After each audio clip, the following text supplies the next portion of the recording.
When Allied armies crossed into occupied Europe in 1944 and 1945, liberation was framed as a return to freedom. Cities were reclaimed, flags raised, governments in exile restored. Publicly, the narrative was simple. Tyranny had been removed, and political life would resume where it had been interrupted. Privately, Allied planners feared the opposite. They feared that liberation would produce chaos. Europe had not merely been occupied, it had been administratively hollowed out. Political parties were fragmented. Resistance movements were armed, radicalized, and often divided among themselves.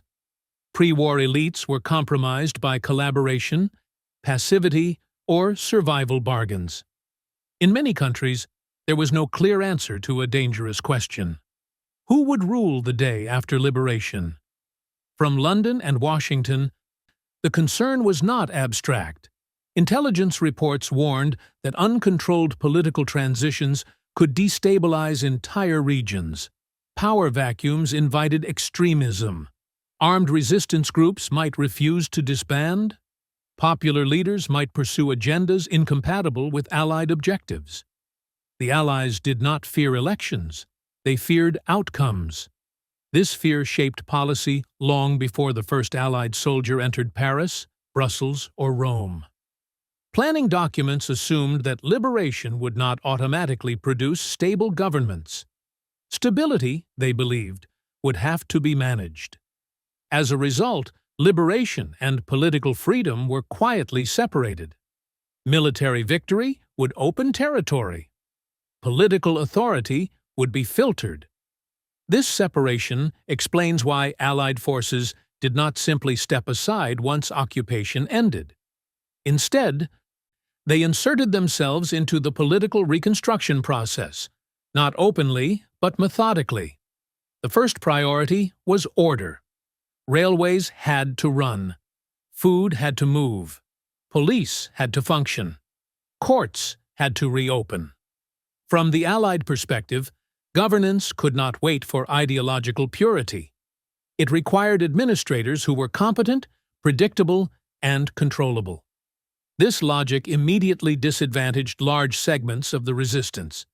Many resistance leaders had legitimacy on the street, but not in the file. They were unknown quantities. Some were linked to radical movements. Others had histories that raised concerns about reliability. Allied intelligence assessments often described them in cautious language. Unpredictable, unstable, politically extreme. Heroism did not equal trust. At the same time, many pre-war elites who had remained in place under occupation possessed something the Allies valued deeply: continuity. They knew how ministries worked. They understood budgets, logistics, and bureaucracy. Some had compromised themselves, but compromise, in Allied eyes, was not automatically disqualifying. Competence mattered more than purity. This created a moral tension that Allied planners resolved pragmatically. Political reconstruction would prioritize stability first. Legitimacy could follow later. The problem was how to implement this without appearing to impose rule from outside. The solution was vetting. Rather than openly selecting leaders, the Allies constructed systems to determine who was acceptable and who was not. These systems operated quietly, through intelligence channels, military governments, and provisional authorities. They did not announce exclusions. They enforced them. Lists were compiled, files were opened, names were marked. Some individuals were cleared for participation in post-war governments. Others were quietly blocked, denied appointments, excluded from cabinets, sidelined from influence. The public rarely noticed the pattern. It appeared organic. Governments formed, parties competed. Elections were promised or held.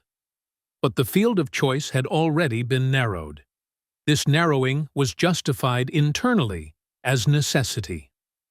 Europe, Allied planners believed, could not afford political experimentation. The war had just ended. Another crisis could not be risked. This mindset explains why liberation governments often appeared conservative, cautious, and continuity-oriented, even in countries where resistance movements had expected sweeping change. It was not coincidence, it was design. Allied authorities believed that allowing unvetted individuals into power could undermine security objectives. Some might oppose occupation policies. Others might pursue national agendas that conflicted with Allied strategy. Still others might invite influence from rival powers. Filtering leadership reduced uncertainty. The language used in internal discussions was revealing. Officials spoke less about democracy than about acceptable elements, responsible figures, and moderating influences. Political life was framed as something to be guided until it matured. Maturity, notably, was defined externally. This approach also reflected Allied war fatigue. After years of conflict, there was little appetite for ideological struggle within liberated countries. Stability promised demobilization. Predictable governments promised orderly withdrawal. Chaos threatened everything. Thus, liberation became conditional. Territory would be freed. Politics would be supervised. The public face of this supervision was subtle. Military governments worked through local authorities. Provisional administrations were encouraged to present themselves as national. Allied officers advised rather than commanded. Behind the scenes, intelligence assessments shaped outcomes. Candidates for office were evaluated. Party leaders were profiled. Resistance credentials were weighed against political orientation. Past behavior mattered less than anticipated future alignment. This process did not require total control. It required leverage. By controlling recognition, access, and legitimacy, the Allies could influence who rose and who stalled. They did not need to install leaders directly. They needed only to prevent certain figures from advancing. Exclusion proved more powerful than selection. This is why many post-war governments appeared oddly cautious despite popular pressure for radical change. It is why some resistance leaders faded quickly from prominence, and it is why administrative continuity survived where moral reckoning was expected. The gap between liberation rhetoric and political reality puzzled contemporaries. It would later be smoothed over by narratives of consensus and recovery. But at the time, the logic was explicit. Europe was free, but not yet trusted. Allied planners believed that political freedom had to be staged. First order, then recovery, then legitimacy. Democracy was the destination, not the starting point. And destinations, in their view, required guides. This belief set the foundation for everything that followed. It justified the creation of vetting systems. It normalized quiet exclusion. It reframed democracy as something to be managed rather than unleashed. Liberation, in this framework, was not an end. It was an opening move. An opening move in a political reconstruction that would be shaped not only by ballots and speeches, but by files, lists, and silent decisions made far from public view. Europe would vote again, but first, Europe would be screened. The Allied blacklists did not begin as a single document or a unified program. They emerged from overlapping systems, military necessity, intelligence habit, and political caution, woven together as liberation approached. At their core was a shared assumption: political freedom could not be allowed to outrun control. During the war, Allied intelligence agencies had accumulated vast amounts of information on European political figures. Resistance leaders, exiled politicians, civil servants, industrialists, union organizers, many had been observed, assessed, and categorized long before liberation. What changed in 1944 was how that information would be used. Files became filters. In Britain, Intelligence summaries compiled by wartime services were repurposed to assess reliability for post-war governance. In the United States, military government planners drew on intelligence estimates, diplomatic reporting, and security evaluations to determine who could be trusted in newly liberated territories. These assessments were rarely framed as permanent judgments. They were framed as precaution. Precaution, however, had consequences. The criteria used to evaluate individuals were broad and deliberately flexible. They did not rely solely on collaboration or resistance credentials. In many cases, ideology mattered more than behavior. So did temperament, perceived ambition, and suspected alignment with forces considered destabilizing. The language of the files was telling. Individuals were described as acceptable, questionable, unsuitable, or to be avoided. These were not legal determinations. They were judgments of risk. And risk, in the context of liberation, was defined by Allied priorities rather than domestic legitimacy. One recurring concern was political extremism. Resistance movements across Europe were ideologically diverse. Some were nationalist, some were socialist, some were communist, some were mixtures of all three. Allied planners worried that figures emerging from armed resistance might carry agendas incompatible with post-war stability, or with Allied strategic aims. As a result, ideological orientation became a key screening factor. This did not mean that all left-wing figures were excluded, or that all conservative figures were welcomed. It meant that anyone perceived as unwilling to operate within a controlled political framework risked being sidelined. The blacklists thus reflected a preference for moderation. Moderation, in Allied terms, did not necessarily mean democratic commitment. It meant predictability. Another major criterion was administrative competence. Allied military governments needed functioning states quickly. They required people who could run ministries, manage budgets, and restore services. Resistance leaders with popular legitimacy but little bureaucratic experience were often viewed as liabilities. In contrast, civil servants who had remained in office during occupation, even under compromised conditions, were seen as assets. Their continuity promised efficiency. Their familiarity with institutions promised order. This logic produced uncomfortable outcomes. Individuals with tainted wartime records sometimes passed vetting because they were considered administratively indispensable. Others with impeccable resistance credentials were blocked because they were considered disruptive. The blacklists did not reward virtue.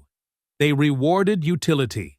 Another factor shaping the lists was perceived foreign alignment. Allied planners were acutely sensitive to the possibility that post-war governments could drift toward rival spheres of influence. This concern intensified as wartime unity began to fray. Figures suspected of favoring policies that conflicted with Allied strategic interests were flagged, not necessarily excluded outright, but monitored and constrained. The result was a form of preemptive containment.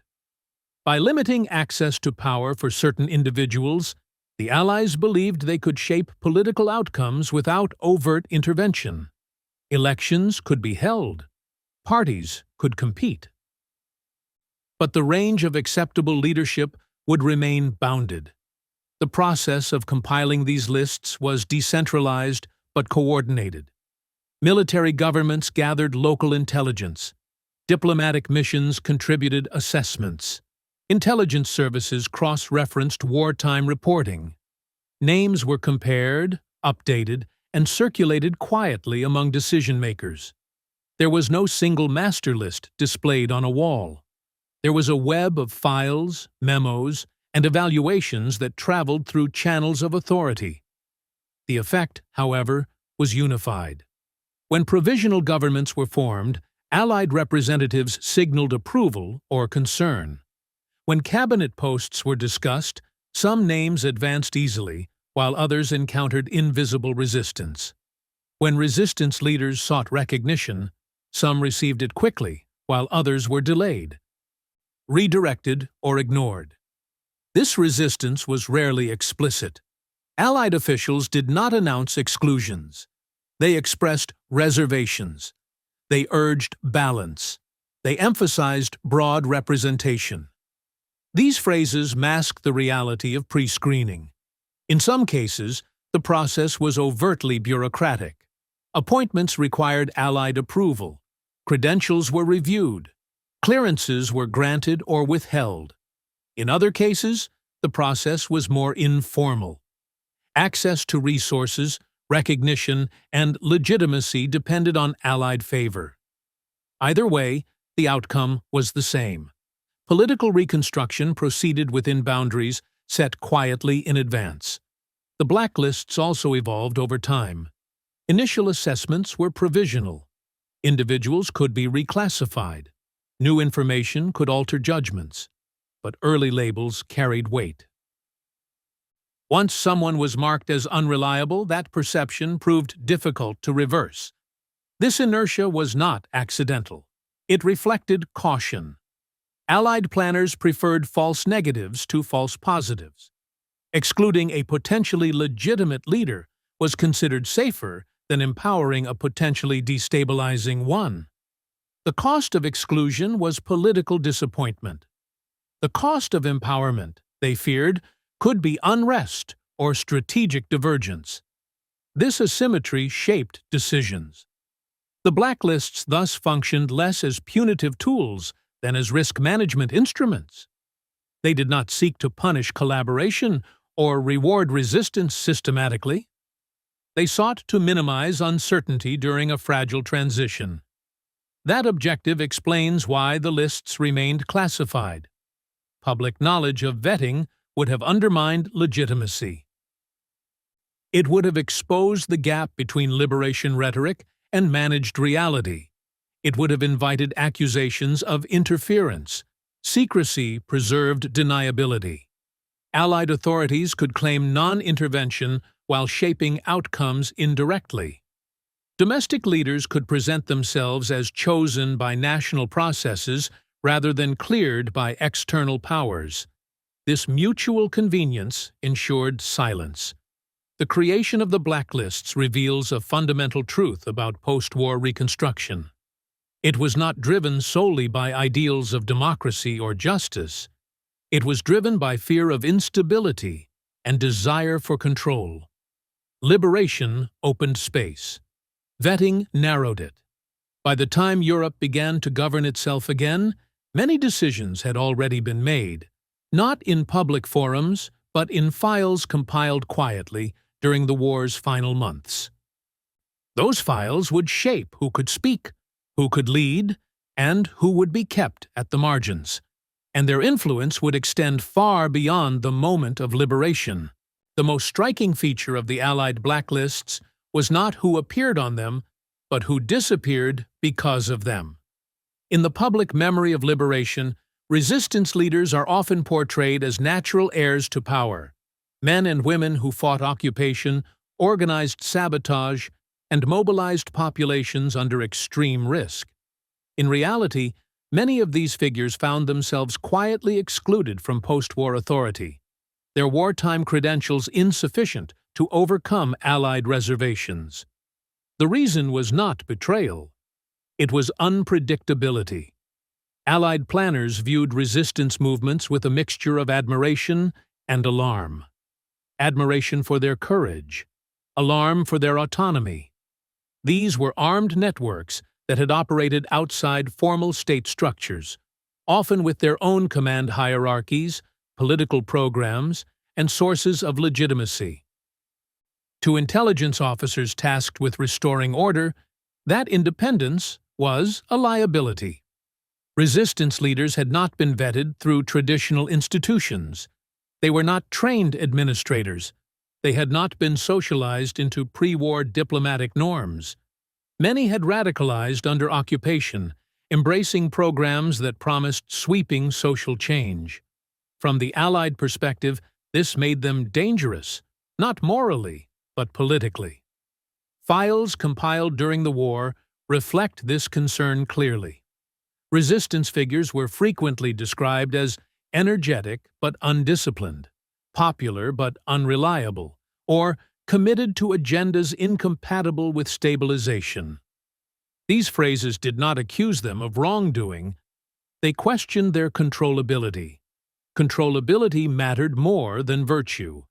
As liberation approached, Allied military governments faced a stark choice. They could empower leaders with mass legitimacy but uncertain intentions, or they could favor figures whose pasts were compromised but whose behavior could be predicted. They chose predictability. This choice disproportionately affected resistance movements with strong ideological identities. Groups associated with radical social reform, mass mobilization, or revolutionary rhetoric were flagged early. Even when these movements had fought occupation effectively, their post-war ambitions triggered alarm. The blacklists did not need to label them enemies. They only needed to label them risks. Once labeled, consequences followed. Resistance leaders found themselves excluded from provisional cabinets. They were offered symbolic roles without authority. They were encouraged to disband their organizations quickly, often without political compensation. Their claims to represent the nation were acknowledged politely, and then sidelined. In some cases, the exclusion was blunt. Allied authorities simply refused to recognize certain figures as legitimate representatives. In others, it was subtler. Access to resources was restricted. Invitations were not extended. Political pathways closed quietly. What united these outcomes was discretion. Allied officials rarely explained their decisions publicly. They framed exclusions as matters of balance, moderation, or national unity. Resistance leaders who objected were portrayed as divisive or impatient. This framing shifted responsibility. If a resistance figure failed to gain office, it appeared to be a domestic outcome rather than an external veto. The blacklist did its work invisibly. The exclusion of certain resistance leaders also reflected Allied fears of precedent. If armed movements were rewarded with power, planners worried future conflicts might incentivize militancy. Political legitimacy gained through violence could undermine post-war norms. Disarming resistance groups required denying them institutional rewards. This logic was explicit in internal discussions. Resistance was to be honored, not empowered. The banishment from power extended beyond resistance fighters. Certain pre-war politicians were also excluded, particularly those whose behavior during the interwar period or early war years suggested ideological rigidity or mass mobilization tendencies. Populists, demagogues, and figures with histories of polarizing rhetoric were flagged. The concern was not collaboration, but instability. Allied planners feared that charismatic leaders could mobilize public anger in unpredictable ways, complicating occupation policies. Again, the criterion was not guilt, it was risk. The blacklists thus functioned as instruments of political moderation. They filtered out individuals perceived as too extreme, too independent, or too disruptive, regardless of their moral standing during the war. This filtering often produced paradoxical results. Some individuals who had opposed occupation were excluded, while others who had accommodated it survived politically. The moral clarity expected by the public gave way to administrative pragmatism. This paradox fueled resentment. Many resistance veterans felt betrayed. They had risked their lives, only to be told, implicitly, that they were unfit to govern. Their exclusion undermined faith in the liberation narrative and contributed to post-war political fragmentation. Allied planners were aware of this risk. They accepted it. From their perspective, short-term resentment was preferable to long-term instability. They believed that resistance leaders could be honored symbolically without being entrusted with power. Medals could replace ministries. This trade-off was deliberate. The banning of certain figures from power also intersected with concerns about international alignment. Individuals suspected of favoring policies that diverged from Allied strategic goals were scrutinized heavily. Even vague associations could be enough to trigger exclusion. This scrutiny intensified as wartime unity weakened. The threshold for acceptability narrowed. Figures once tolerated became liabilities as global tensions shifted. The blacklists adapted accordingly. What remained constant was their opacity. Those excluded rarely received explanations. Appeals were informal at best. Decisions were framed as consensus rather than judgment. This lack of transparency made the system resilient. Without explicit criteria, it could not be easily challenged. The result was a post-war political landscape shaped as much by absence as by presence. Who did not rise mattered as much as who did. In many countries, the initial burst of post-liberation political energy faded quickly. Governments stabilized around familiar figures. Radical alternatives receded. The promise of transformation gave way to continuity. This outcome is often explained as popular preference or political fatigue. The blacklists suggest another layer. Choices were structured.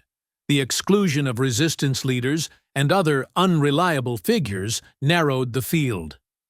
Elections, where held, occurred within boundaries shaped by prior vetting. Political competition existed, but it was constrained. The Allied objective was achieved.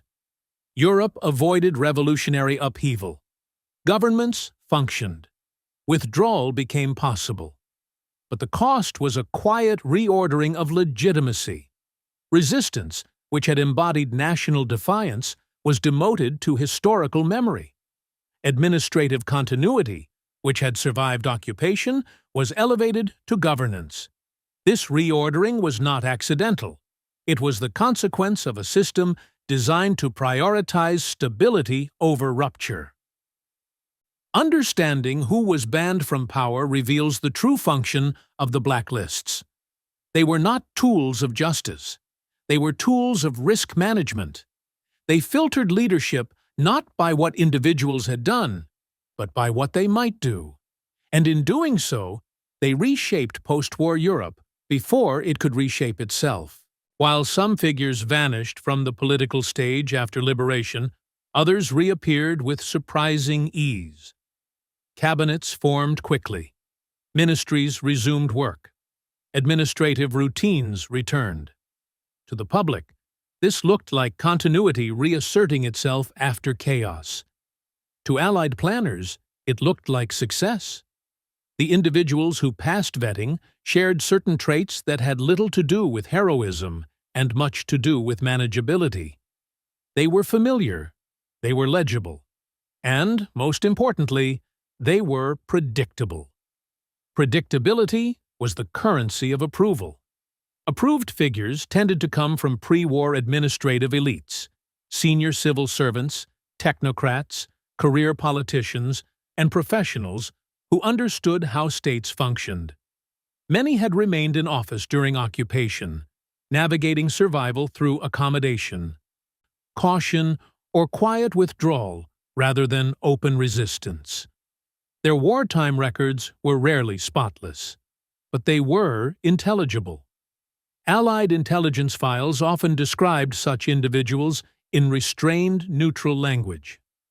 Competent, pragmatic, not ideologically rigid. These were not endorsements of character. They were assessments of risk. Risk was low when behavior could be anticipated. This is why continuity mattered so much. Pre-war elites had been socialized into systems of compromise. They understood coalition politics, bureaucratic limits, and diplomatic restraint. They were unlikely to mobilize mass movements or challenge occupation authority openly. From the Allied perspective, this made them safe. Safety did not require innocence. It required restraint. In several countries, provisional governments drew heavily from this pool. Ministries were staffed by individuals who had held similar roles before the war. Legal systems were restored using familiar frameworks. Administrative habits resumed with minimal disruption. This restoration was not accidental. Allied military governments actively favored continuity when selecting interlocutors. They sought partners who could deliver order quickly, implement directives efficiently, and maintain calm during demobilization. Resistance figures often lacked these attributes. Approved elites had them by definition. The quiet approval process worked through signals rather than proclamations. Allied authorities expressed confidence in certain individuals. They facilitated access. They expedited recognition. They treated some figures as legitimate representatives, while others waited indefinitely. These signals were unmistakable to those involved. Those who received them advanced. Those who did not stalled. Approval was reinforced through access to resources. Governments formed by vetted individuals received support, supplies, and diplomatic recognition. Their authority was bolstered externally, which in turn strengthened their domestic position. This created a self-reinforcing cycle. Approved leaders governed effectively because they were supported. They were supported because they were approved.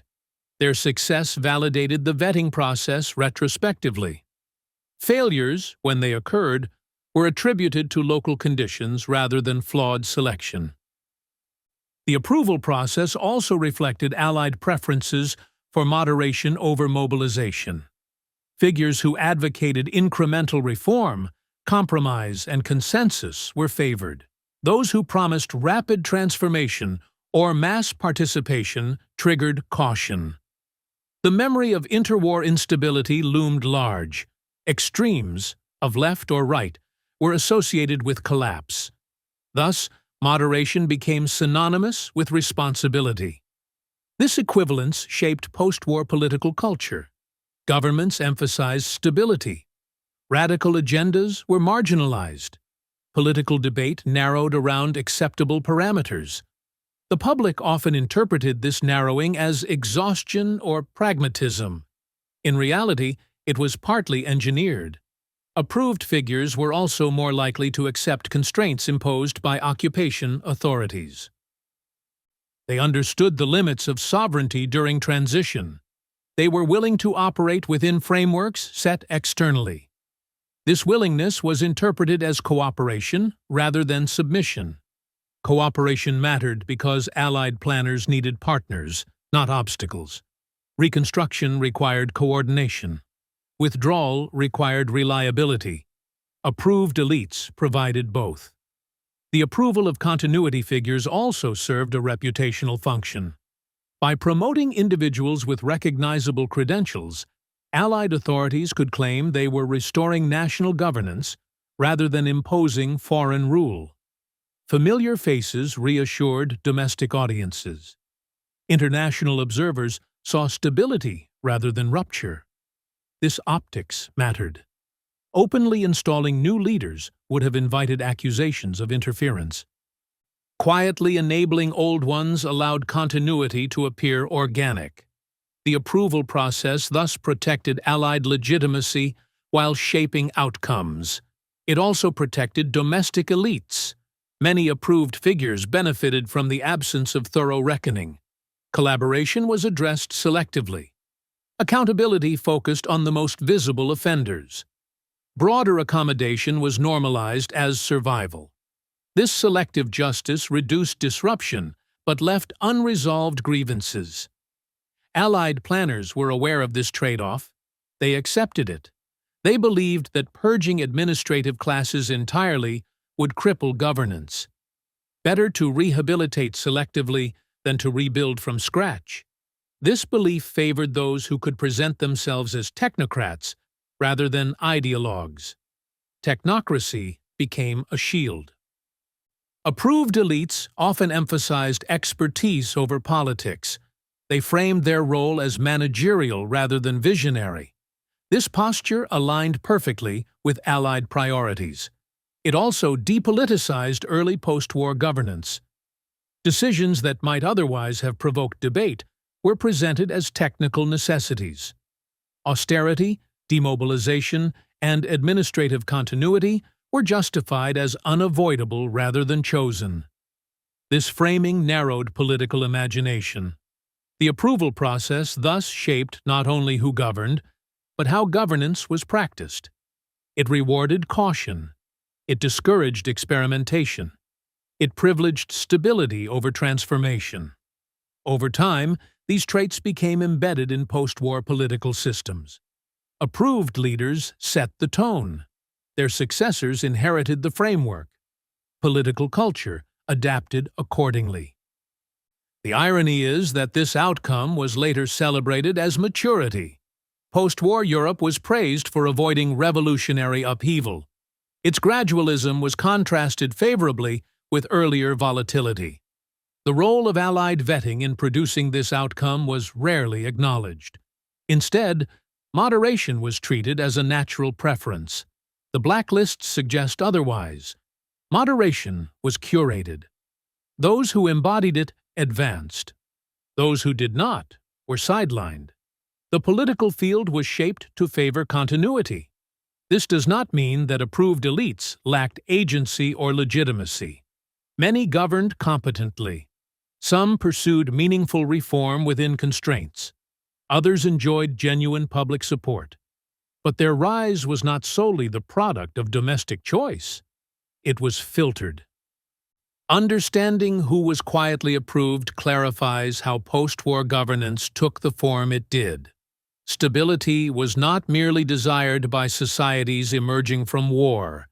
It was enforced through selection. The approval process did not dictate every outcome. It set boundaries. Within those boundaries, politics resumed, but the range of possibility was narrower than liberation rhetoric implied. The effect was subtle, but enduring. By rewarding continuity, the Allies shaped a post-war order that favored incrementalism, technocracy, and alignment. This order proved resilient. It also left unresolved tensions that would surface later. The approved leaders governed. The excluded remembered. And the balance between them would define post-war political life long after occupation formally ended. By the time provisional governments began to solidify across liberated Europe, the influence of Allied blacklists was no longer theoretical. It was operational. Governments did not form in a vacuum. They formed within a landscape already narrowed by vetting, recognition, and access. The lists did not dictate every appointment, but they defined the limits within which choices could be made. This is how influence worked without decrees. Cabinet formation was the first arena where vetting mattered. In the immediate aftermath of liberation, political leaders faced pressure to assemble broad coalitions that could claim national legitimacy. Resistance groups demanded representation. Pre-war parties sought restoration. New movements pressed for recognition. Allied authorities encouraged balance. Balance, however, had boundaries. When cabinet lists were proposed, some names advanced smoothly. Others triggered hesitation. Allied representatives raised concerns quietly. They advised caution. They suggested alternatives. They emphasized the need for moderation and stability. In practice, this meant that certain individuals were steered away from sensitive ministries, interior, defense, finance, while being offered symbolic or secondary roles instead. Others were excluded entirely, often without explanation. The result was a pattern of governance that looked inclusive but functioned selectively. Key levers of power were concentrated in the hands of approved figures. Ministries that controlled police forces, budgets, and administrative continuity were staffed by individuals who had passed vetting. Figures with mass legitimacy but uncertain alignment were kept at arm's length from these levers. This pattern repeated across countries. Elections, where held, did not escape the influence of blacklists either. Allied planners did not cancel elections in the West. Instead, they shaped the environment in which elections occurred. Parties associated with excluded individuals faced obstacles. Recognition was delayed. Access to media was uneven. Organizational capacity lagged without institutional support. In contrast, approved parties benefited from continuity, resources, and legitimacy. This did not require manipulation of ballots. It required shaping conditions. Political competition existed, but it was asymmetrical. The language of free elections masked this asymmetry. Freedom was defined procedurally. Voting occurred, but substantively constrained by prior filtering. Voters could choose, but only among candidates who had survived vetting. This distinction rarely appeared in public discourse. Allied authorities framed outcomes as expressions of national will. When moderate governments emerged, they were cited as evidence that societies preferred stability over radical change. When radical parties underperformed, it was attributed to fatigue or pragmatism. The role of pre-screening remained invisible.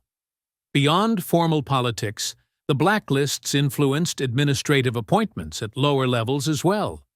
Police chiefs, prefects, judges, and senior bureaucrats were often retained or replaced based on Allied assessments. Continuity was favored where possible. Disruption was avoided. This administrative filtering had long-term effects. Institutions that survived occupation with minimal change reasserted themselves quickly. Their norms, habits, and networks carried over into the post-war era. Reform occurred, but within frameworks shaped by pre-war practice. Resistance networks, by contrast, struggled to translate wartime legitimacy into institutional presence.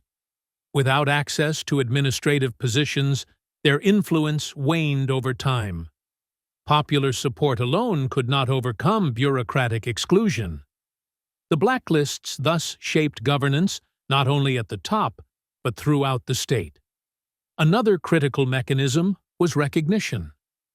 Governments that aligned with Allied expectations received early diplomatic recognition and material support. This recognition enhanced their domestic authority. It signaled legitimacy to international institutions and financial bodies. Governments that diverged, or threatened to, faced delay and pressure. Recognition functioned as a gatekeeper. By controlling recognition, the Allies could encourage compliance without overt coercion. Governments understood the stakes. Alignment ensured support. Defiance risked isolation. This dynamic reinforced the influence of approved elites. They could deliver alignment and thus secure benefits. Their position was strengthened by external validation. Opposition figures, particularly those excluded by vetting, found themselves in a bind. Without institutional power or external backing, their capacity to challenge governments was limited. Their appeals to popular legitimacy were undermined by the absence of recognition. Over time, this imbalance reshaped political culture. Politics became less about contesting fundamental directions and more about managing within accepted parameters. Radical alternatives faded. Debate narrowed around questions of administration rather than transformation. This narrowing was often welcomed by societies exhausted by war. Stability was appealing. Incremental recovery was preferable to upheaval, but it was also conditioned. The blacklists ensured that early post-war politics unfolded within safe corridors. Once these corridors were established, they became self-reinforcing. New generations of leaders emerged from within them. Institutions adapted to them. The initial filtering thus had consequences far beyond the immediate transition. It shaped party systems, bureaucratic norms, and expectations about what was politically possible. Importantly, this influence did not require continuous Allied intervention. Once governments were staffed by approved figures and institutions aligned with external priorities, overt control could recede. Influence became indirect. This is why the blacklists are so difficult to trace in retrospect. Their impact was front-loaded. They shaped initial conditions. Once those conditions solidified, outcomes appeared endogenous. Later histories often attribute post-war stability to national choices or cultural tendencies. The blacklists suggest a more structured origin. Stability was selected for. This selection does not mean that post-war governments lacked legitimacy or popular support. Many did. Elections mattered. Public opinion mattered. Policy debates occurred. But the range of those debates was narrower than it might have been otherwise. The blacklists filtered leadership at a critical juncture. They reduced uncertainty at the cost of pluralism. They privileged continuity over rupture. This trade-off defined the character of post-war governance. In the short term, it worked. Europe avoided widespread revolutionary upheaval in the West. States recovered. Allied withdrawal became possible. In the long term, the effects were more complex. By sidelining certain movements and leaders, the blacklists left unresolved tensions. Some grievances were postponed rather than resolved. Political alternatives were marginalized rather than integrated. These tensions would resurface later, in different forms. Understanding how blacklists shaped governments reveals the mechanics of power exercised without visibility. It shows how outcomes can be guided without overt domination. Liberation did not produce a blank slate. It produced a curated one. And once governance resumed within that curation, the opportunity for alternative paths narrowed rapidly. The blacklists did not rule Europe. They framed it. The Allied blacklists did not operate uniformly across Europe.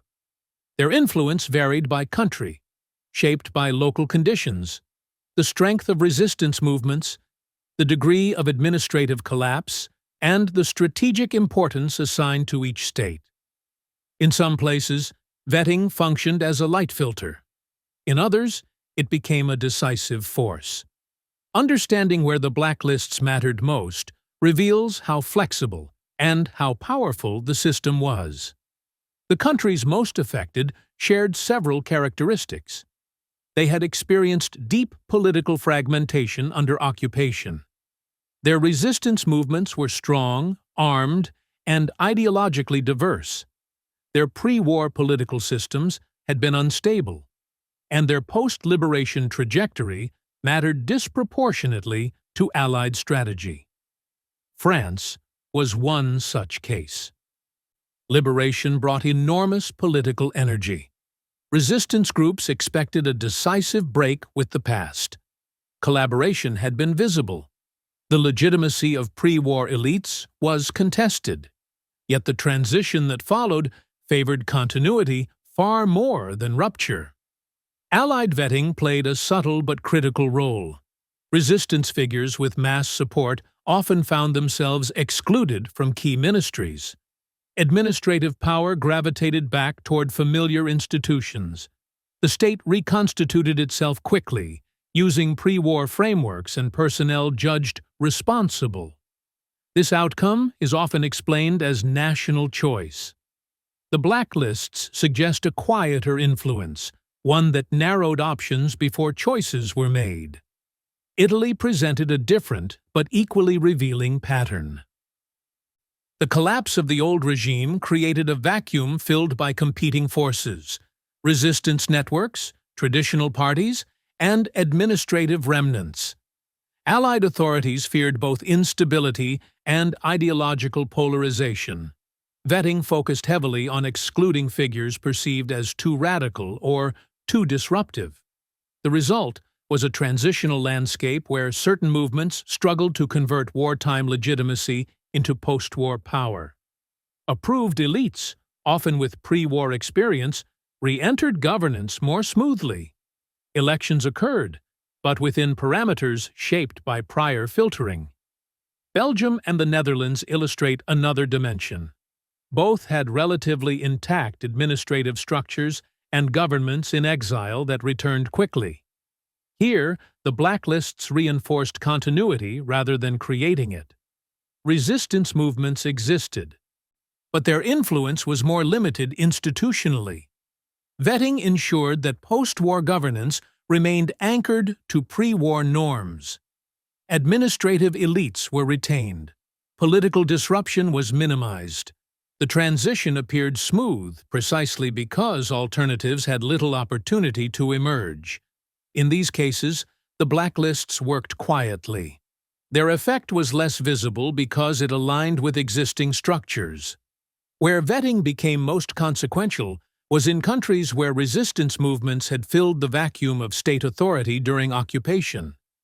In such contexts, resistance leaders were not merely symbolic figures. They had governed territory, enforced order, and mobilized populations. Their exclusion from post-war power had significant implications. Allied planners recognized this risk and accepted it. They believed that empowering resistance networks could entrench parallel authority structures and undermine central governance. Vetting was used to dissolve these networks politically, even as their wartime contributions were acknowledged ceremonially. This strategy reduced immediate instability but left lasting resentment. Another factor shaping impact was the presence, or absence, of strong governments in exile. Where exiled governments returned with Allied backing, they provided a ready-made framework for reconstruction. Vetting focused on reinforcing their authority and excluding challengers. Where no such governments existed, Allied influence was more direct. Military governments played a larger role. Vetting decisions carried greater weight because there were fewer domestic counterbalances.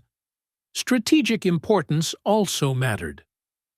Countries deemed critical to broader security objectives received closer attention. Vetting was stricter. Tolerance for unpredictability was lower. Allied planners were willing to invest more effort to shape outcomes. This selectivity reveals that the blacklists were not ideological crusades. They were tools applied where stakes were highest. In countries considered peripheral, vetting existed but was less aggressive. In countries central to post-war planning, it became decisive. The uneven application of blacklists also explains why post-war trajectories diverged. Some states experienced rapid stabilization with limited political upheaval. Others faced prolonged tension, fragmentation, and contested legitimacy. The degree of filtering shaped these outcomes. Importantly, the blacklists did not determine everything. Local actors retained agency. Public opinion mattered. Economic conditions influenced politics, but the initial filtering altered the starting point from which all these forces operated. Think of it as setting the slope of the hill. Once set, momentum carried politics in a particular direction. The countries most affected by vetting shared another outcome: early depoliticization. Post-war debates focused on recovery, administration, and technical reform, rather than foundational questions about power and representation. This focus was often welcomed by societies exhausted by conflict, but it also reflected the absence of voices that might have pushed for deeper transformation. Where resistance leaders were sidelined, the political imagination narrowed. Where continuity elites dominated, change proceeded incrementally. This pattern shaped the character of Western European politics for decades. The blacklists did not freeze societies in place. They channeled change through controlled pathways. Over time, those pathways became institutionalized. Later political movements would have to work within them, or against entrenched systems shaped in the immediate post-war moment. Understanding where the blacklists mattered most helps explain why some countries experienced smoother recoveries while others carried unresolved tensions. It also challenges simplistic explanations that attribute outcomes solely to culture, tradition, or national temperament. External filtering mattered. The Allies did not impose identical solutions across Europe. They adapted their tools to local conditions. Vetting was one of the most adaptable, and one of the least visible. Its impact was greatest where alternatives were strongest, and it left a legacy that is often overlooked precisely because it operated before politics resumed publicly. By the time societies debated their future openly, key decisions had already been made. The most influential acts of post-war politics occurred before politics appeared to begin. The effectiveness of the Allied blacklists depended on one condition above all others: silence. Not secrecy in the dramatic sense of locked safes and destroyed files, but silence through procedure, classification, and narrative control. The blacklists did not need to be denied. They needed only to remain unspoken. From the outset, Allied planners understood that overt political vetting would undermine legitimacy. Liberation was sold as the restoration of sovereignty. Any public acknowledgement that leadership was being filtered externally would have contradicted that promise. So the system was designed to leave no fingerprints. Vetting was embedded inside routine processes. Intelligence assessments were folded into military government briefings. Diplomatic advice substituted for directives. Recognition and access were framed as technical necessities rather than political judgments. Nothing looked like a blacklist. Everything functioned like one. Classification played a crucial role. Files that assessed individuals were treated as security documents. Their purpose was framed narrowly: counterintelligence, public order, or administrative continuity. Political consequences were treated as secondary effects rather than objectives. This framing insulated decision-makers from scrutiny. If a name appeared in a report, it was because of security considerations. If an appointment stalled, it was because of administrative review. Political exclusion was never named as such. The paper trail existed, but it was fragmented. No single document declared, "This person must not govern." Instead, there were memos expressing concern, briefings advising caution, reports noting risks. Each piece was defensible on its own. Together, they formed a barrier. This fragmentation ensured plausible deniability. Allied officials could truthfully say they had not imposed leaders. They had merely offered advice. Domestic authorities made the final choices. The fact that some choices were never viable remained implicit. Plausible deniability was reinforced by timing. Vetting occurred during transition, when institutions were fluid, rules were undefined, and urgency dominated. Decisions made under these conditions appeared provisional. Once governance stabilized, those decisions hardened into facts. By the time politics resumed publicly, exclusions had already taken effect. Another factor that kept the blacklists invisible was public exhaustion. Societies emerging from war prioritized survival. Food shortages, housing crises, and reconstruction dominated attention. Few had the energy to interrogate the mechanics of political transition. Stability felt like relief. When familiar figures returned to office, many welcomed the reassurance. Questioning how those figures had been selected seemed less urgent than rebuilding daily life. This passivity was not apathy. It was fatigue. Allied planners counted on it. Narrative management completed the silence. Public messaging emphasized unity, recovery, and democratic renewal. Resistance was honored symbolically. Collaboration was condemned selectively. The story focused on moral clarity rather than administrative process. This narrative left no space for discussing vetting. if resistance leaders failed to gain power. It was explained as political choice. If continuity elites prevailed, it was framed as pragmatism. The role of external filtering never entered the story. Domestic governments had little incentive to challenge this narrative. Approved leaders benefited from the silence. Acknowledging external vetting would have undermined their legitimacy. They preferred to present their authority as nationally derived. Opposition figures, especially those excluded, faced a dilemma. Exposing vetting risked appearing divisive or ungrateful. It could be framed as sour grapes. Without documentation, accusations would be dismissed. Silence protected everyone who mattered. Over time, the blacklists faded further into the background as classification persisted. Many files remained sealed for decades. Others were dispersed across archives without clear labels. Researchers encountered fragments, not systems. When documents were eventually declassified, they appeared mundane.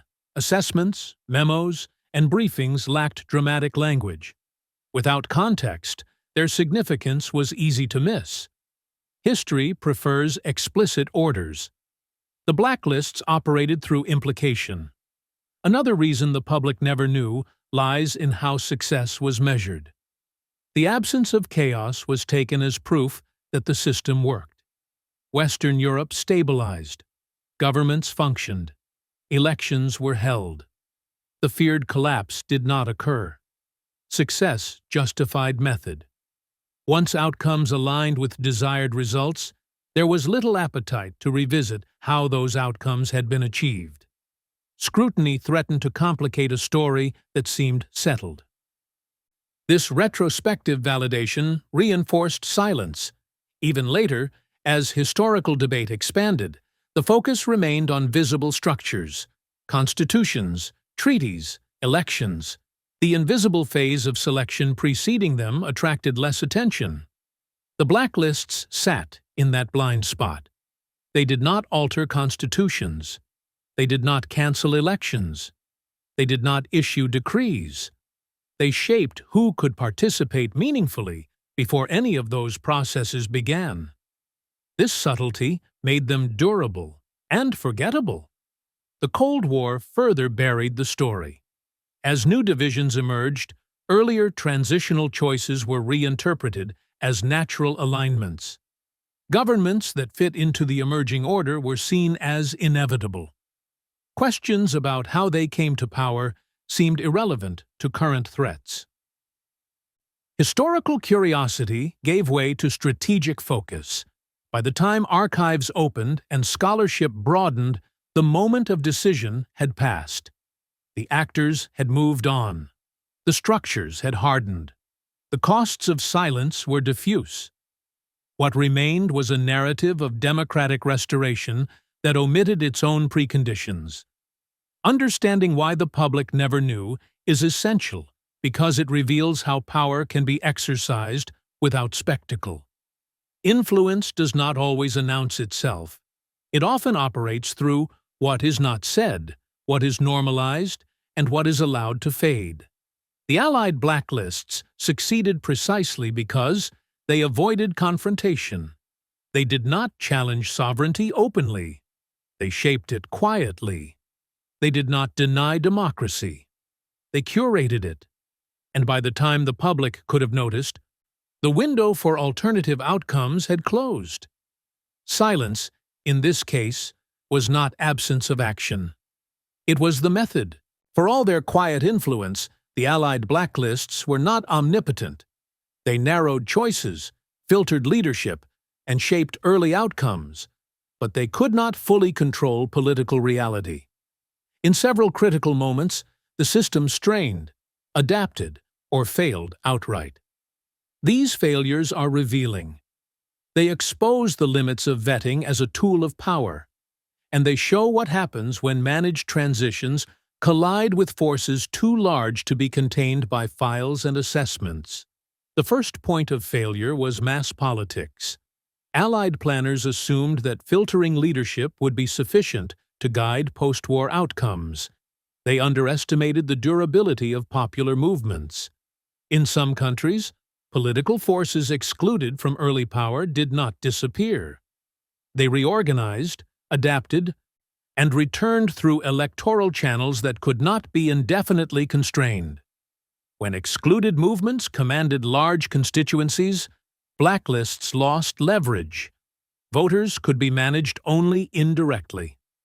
Once elections became unavoidable and genuinely competitive, the ability to shape outcomes through pre-screening diminished. Parties that had been marginalized early gained ground later, forcing governments to incorporate them or confront instability. This dynamic revealed a fundamental limitation. Vetting works best before politics fully resumes. Once mass participation is activated, control becomes costly. A second failure emerged around legitimacy. Governments formed through filtered processes often governed effectively, but they carried an invisible deficit. In societies where resistance movements had been sidelined, sections of the population felt excluded from the post-war settlement. This sense of exclusion did not always manifest immediately, but it lingered. Over time, it eroded trust. The blacklists had traded short-term stability for long-term ambiguity. When economic recovery slowed, or when social tensions resurfaced, critics questioned the moral foundation of the post-war order. The absence of resistance voices in early governance became a source of grievance. These grievances fueled later political challenges. Another failure lay in misjudging adaptability. Allied vetting relied heavily on assessments of ideology, temperament, and alignment. But individuals and movements adapted. Some moderated their rhetoric. Others rebranded. Figures initially flagged as risky learned how to operate within accepted frameworks or how to bypass them. The blacklists could block access temporarily. They could not freeze political evolution. In some cases, excluded figures returned in unexpected ways, through local politics, unions, or cultural influence. Their eventual prominence exposed the limits of early filtering. A related failure involved overconfidence in continuity elites. Approved figures were chosen for predictability and competence. Many delivered both, but some proved less stable than anticipated. Administrative continuity did not guarantee political wisdom.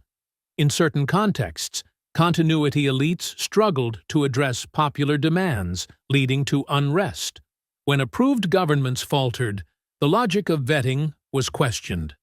If stability was the goal, exclusion had not always delivered it. The blacklists also failed where external pressure intensified. As global tensions evolved, domestic politics became entangled with international alignments. In such environments, vetting based on earlier assumptions lost relevance. Movements once deemed marginal gained strategic importance. Others lost favor. The static nature of early assessments struggled to keep pace with dynamic realities. This mismatch forced adjustments. Allied authorities revised positions, relaxed constraints, or accepted outcomes they would previously have resisted. These concessions revealed that vetting was a means, not an end. It could be abandoned when it no longer served purpose. Perhaps the most significant failure was narrative. While the public remained largely unaware of blacklists, the consequences of exclusion were felt. In countries where resistance had been marginalized, historical memory became contested. Competing narratives emerged, one celebrating orderly restoration, another mourning missed transformation. These narratives coexisted uneasily. Over time, they shaped political culture. Skepticism toward elites grew.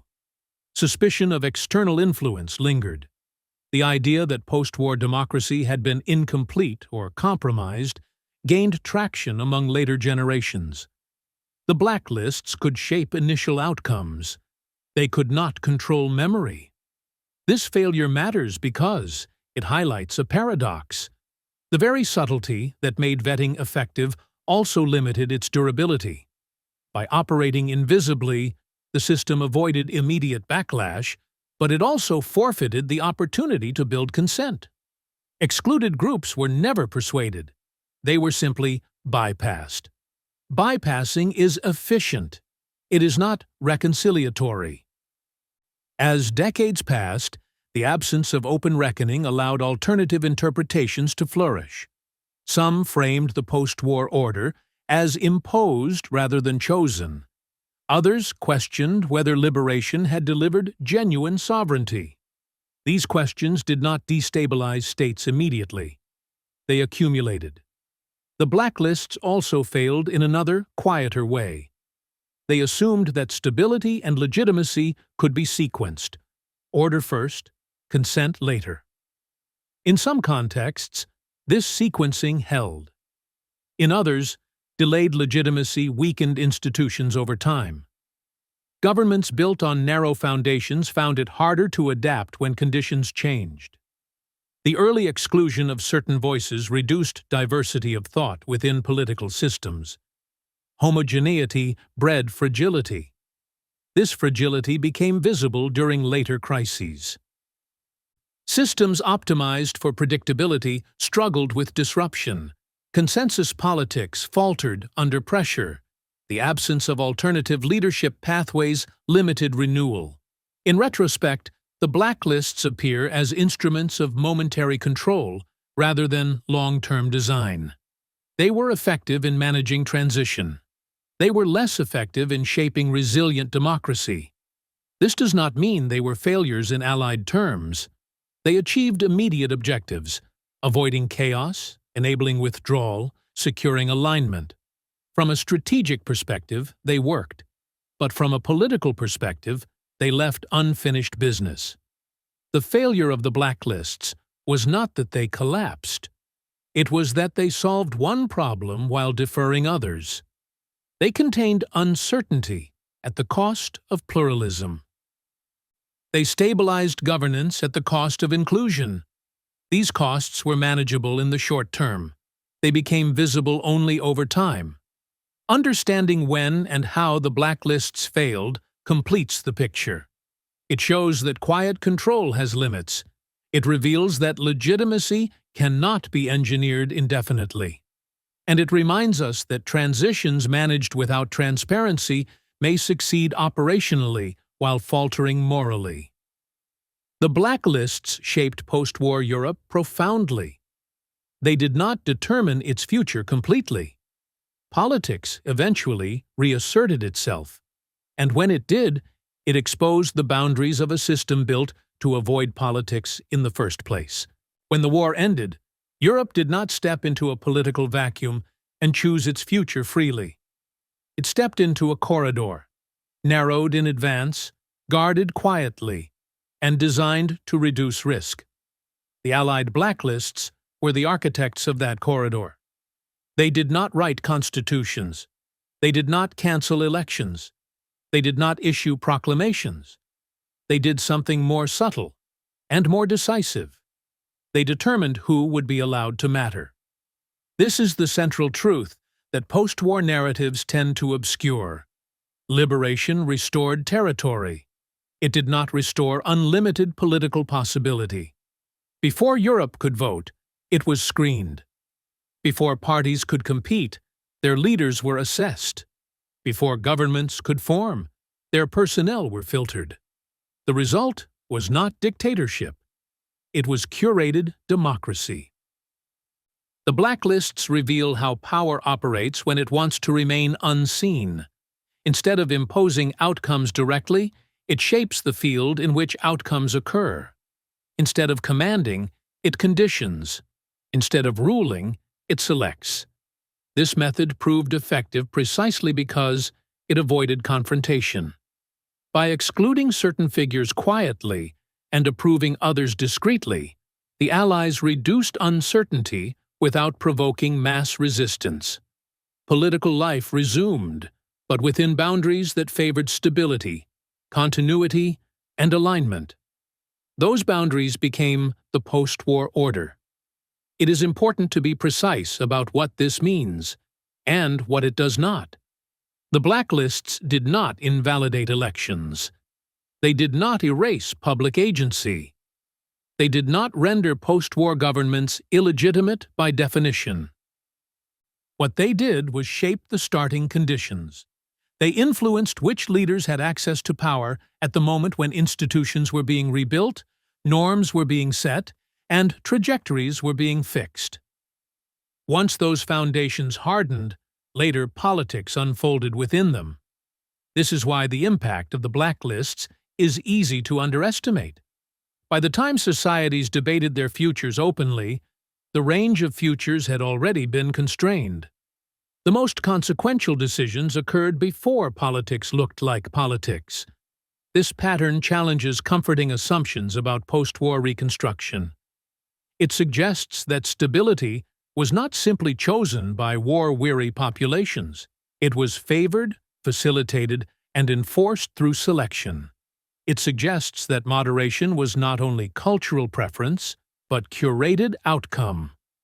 And it suggests that continuity survived not merely because it was familiar, but because alternatives were filtered out early. None of this implies that a different path would necessarily have been better. Allied planners faced real risks. Europe was devastated. Institutions were fragile. Armed movements existed outside state control. Another collapse could have been catastrophic. From a strategic standpoint, caution was rational. But rationality does not erase consequence. By prioritizing stability over inclusion, the blacklists deferred reckoning. By sidelining certain movements, they postponed debates about legitimacy and representation. By embedding continuity early, they shaped political cultures that favored administration over transformation. These choices stabilized Europe. They also narrowed it. The long-term effects were uneven.